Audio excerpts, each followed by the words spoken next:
Hello मेरे प्यारे दोस्तों, मेरे प्यारे साथियों, आप सभी का हमारे इस YouTube चैनल ERW में बहुत बहुत स्वागत है। मैं अभिषेक सिंह।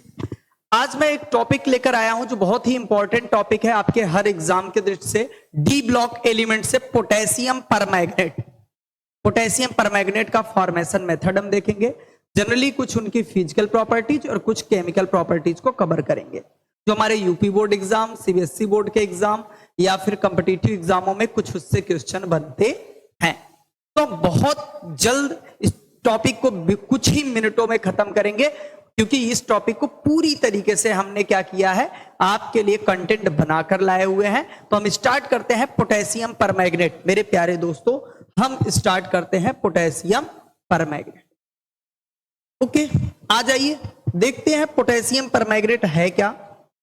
तो सबसे पहला चीज कि पोटेशियम परमैग्नेट जो है, ये जो पोटेशियम परमैग्नेट होता है एक अस्थाई परमैग्निक अम्ल होता है, जिसका सूत्र क्या है दोस्तों, HMnO4 का लवण है, जिसमें मैग्नीज की ऑक्सीकरण जो अवस्था होती है वो +7 होती है। मतलब पोटेशियम परमैग्नेट एक अनस्टेबल मैग्निक एसिड होता है जिसका साल्ट होता है, और इसमें मैग्नीज की ऑक्सीकरण अवस्था +7 होती है। पोटेशियम परमैग्नेट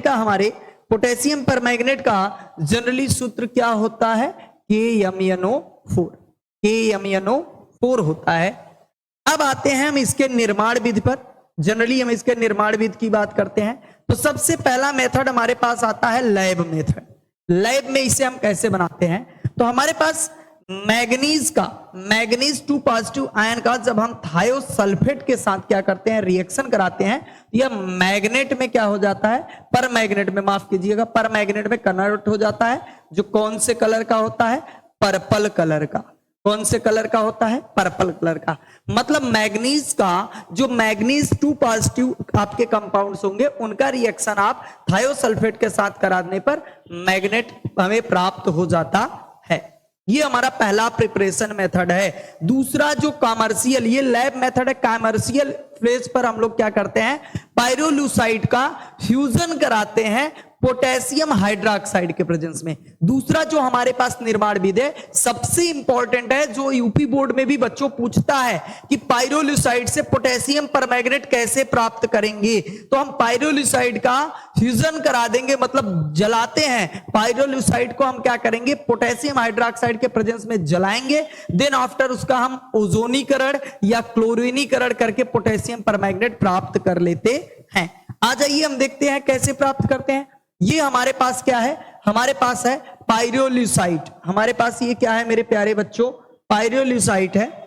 इस पाइरोलुसाइड का हम क्या करा रहे हैं, फ्यूजन। देखिए पोटेशियम हाइड्रोक्साइड के प्रेजेंस में इसका फ्यूजन कराएंगे और हमें क्या मिल जाता है, पोटेशियम मैग्नेट, एक डार्क ग्रीन कलर का कंपाउंड मिल जाता है। डार्क ग्रीन कलर का कंपाउंड मिलता है जिसे हम पोटेशियम मैग्नेट कहते हैं, K2MnO4। देन आफ्टर जो हमारे पास पोटेशियम मैग्नेट प्राप्त होता है, उसका हम या तो करा लेते हैं क्लोरीनीकरण अथवा कराते हैं ओजोनीकरण। दोनों में से प्राप्त पोटेशियम परमैग्नेट का जब हम क्लोरीनीकरण कराते हैं तो हमें मिल जाता है पोटेशियम परमैग्नेट, जो एक पर्पल कलर का क्रिस्टलीय ठोस होता है। हमें क्या मिल जाता है, पोटेशियम परमैग्नेट, और साथ में पोटेशियम क्लोराइड भी मिल जाता है। कैसे, जब हम पोटेशियम मैग्नेट का क्लोरीनीकरण कराते हैं, पोटेशियम मैग्नेट का क्लोरीनीकरण कराते हैं तो हमें मिल जाता है पोटेशियम परमैग्नेट। एक और मेथड है, पोटेशियम मैग्नेट जो होता है, इसका अगर हम क्या करा दें भैया, ओजोनीकरण। ये देखिए भाई, ये देख लीजिए, पोटेशियम आपका क्या है, K2MnO4 पोटेशियम मैग्नेट, इसका ओजोनोलेसिस कराने पर हमें प्यारे बच्चों क्या मिल जाता है, पोटेशियम परमैग्नेट। कौन से कलर का, पर्पल कलर का मिल जाता है। साथ में आपको क्या मिलता है, ऑक्सीजन गैस भी मिलता है। साथ में आपको क्या मिलता है, ऑक्सीजन गैस भी। अब आता है इलेक्ट्रोलाइटिक मेथड के द्वारा। इलेक्ट्रोलाइटिक मेथड के द्वारा देखिए, पोटेशियम जो मैग्नेट होता है, इसका विद्युत अपघटन ऑक्सीकरण विधि के द्वारा कराने पर पोटेशियम परमैग्नेट में परिवर्तित हो जाता है। किस में परिवर्तित हो जाता है, पोटेशियम परमैग्नेट में। देखिए हमारे पास ये क्या है, मैग्नेट है बच्चों। ये हमारे पास क्या है, ये हमारे पास क्या है, मैग्नेट है जो ग्रीन कलर का है। और इसका जब हम क्या कराते हैं, इलेक्ट्रोलाइसिस कराते हैं, तो ये किस में कन्वर्ट हो जाता है, मैग्नेट में, पर्पल कलर के। और ये देखिए साथ में ये कैथोड पर रिएक्शन हो रहा है, एनोड पर हाइड्रोजन क्या करता है, 2 इलेक्ट्रॉन गेन करके H2 गैस फॉर्म करता है, जो हम सोल्यूशन बनाए रहते हैं। ये हमारे पास कॉमर्शियल मेथड था। एक बार दोबारा देख लीजिए, कॉमर्शियल मेथड हमारे पास क्या है, पाइरोलुसाइड। पाइरोलुसाइड का हम क्या कराते हैं, दहन कराते हैं, किसके प्रेजेंस में, पोटेशियम हाइड्रोक्साइड के प्रेजेंस में। और हमें क्या मिल जाता है, पोटेशियम मैग्नेट, ग्रीन कलर का कंपाउंड, जिसका हम क्लोरीनीकरण या ओजोनीकरण करा के हम पोटेशियम मैग्नेट फाइंड कर लेते हैं। क्लियर। नेक्स्ट, ये विद्युत अपघटन के द्वारा हम ज्ञात करते हैं। अब हम आगे चलते हैं, इसका जो नेक्स्ट मेथड आता है, ये आ जाइए भाई। ये हमारे पास आता है इसके कुछ भौतिक गुणधर्म। इसके कुछ भौतिक गुणधर्म, पहला कि यह गाढ़ा पर्पल रंग का क्रिस्टल है। कौन भैया, पोटेशियम परमैग्नेट, गाढ़े क्रिस्टल आपका क्या होता है, गाढ़े पर्पल कलर का क्रिस्टल होता है। इसका गलनांक मेरे प्यारे दोस्तों 523 केल्विन है। इसका गलनांक कितना है, 523 केल्विन है। क्लियर। अब इसके क्रिस्टल में हरे रंग का चमक पाया जाता है। इसके क्रिस्टल में ग्रीन, मतलब इसका जो क्रिस्टल होता है ग्रीनिश लस्टर रहता है। जब इसके क्रिस्टल को रखोगे तो ऐसा लगेगा इसके सतह से हरे रंग की चमक उत्पन्न हो रही है। नेक्स्ट, यह जल में क्या है भैया, विलेय है। कमरे के ताप पर इसकी जल में विलेयता 6.25 ग्राम प्रति 100 ग्राम वाटर पर होती है। तो यह जल में विलेय होता है, लेकिन रूम टेम्परेचर पर इसकी विलेयता फिक्स है। कितनी, 6.25 ग्राम इसकी विलेयता क्या है भाई, फिक्स है। ये नोट कर सकते हैं आप, इसकी फिजिकल प्रॉपर्टीज नोट कर लीजिए।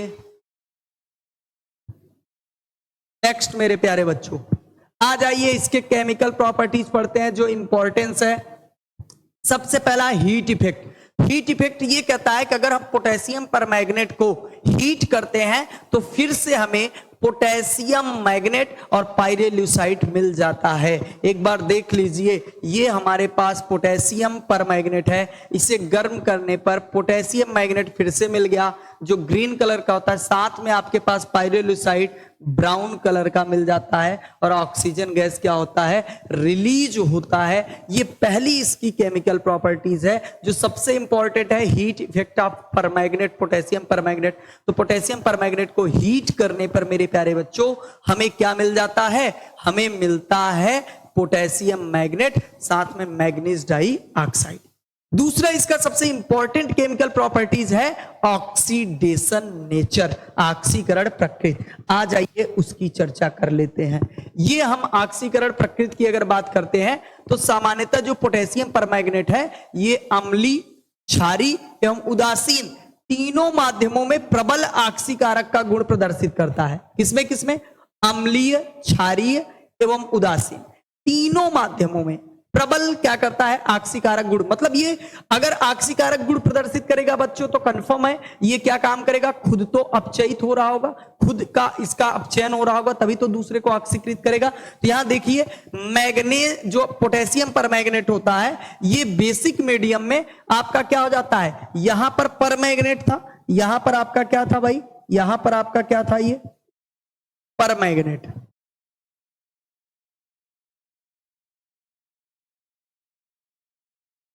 और बेसिक मीडियम में ये किस में कन्वर्ट हो जाता है, मैग्नेट में। देखिए मैग्नेट में कन्वर्ट हो गया। किसमें कन्वर्ट हो गया भाई, मैग्नेट में। मतलब Mn 7 पॉजिटिव था तो Mn पर क्या आ गया, 6 पॉजिटिव। और n फैक्टर क्या आता है, n फैक्टर बेसिक मीडियम में कितना आता है, 1। न्यूट्रल या एल्कालिन मीडियम में मैग्नेट जो होता है वो मैग्नीज डाई ऑक्साइड में कन्वर्ट हो जाता है, और इसका n फैक्टर कितना आता है भाई, इसका n फैक्टर आता है 3। इस मीडियम में, ये आपके न्यूट्रल या कह सकते हो एल्कालिन मीडियम में। और अगर आप बात करेंगे एसिडिक मीडियम की, तो एसिडिक मीडियम में आपका जो मैग्नेट होता है वो मैग्नीज 2 पॉजिटिव में कन्वर्ट हो जाता है। अब ये देख लीजिए थोड़ा सा, ये किस किस को क्या करता है, ऑक्सीकृत करता है। यह आयोडीन को, थोड़ा ध्यान दीजिएगा मेरे प्यारे दोस्तों, यह आयोडाइड आयन को आयोडीन में कन्वर्ट कर देता है, मतलब ऑक्सीकृत कर देता है। आयोडाइड आयन को आयोडीन में ऑक्सीकृत कर देता है। जबकि ऑक्जेलेट आयन को कार्बन डाइऑक्साइड में ऑक्सीकृत कर देता है, फेरस को फेरिक में, सल्फाइड को सल्फर में, उसके बाद नाइट्राइट को नाइट्रेट में, सल्फाइड को सल्फेट में और स्टेनस को स्टेनिक में क्या कर देता है, ऑक्सीकृत कर देता है। तो आप नोट डाउन इसे कर सकते हैं। ये इसका आपका क्या था, ऑक्सीकारक नेचर था। हो गया। एक लास्ट टॉपिक इससे रिलेटेड हम लोग कर लेंगे।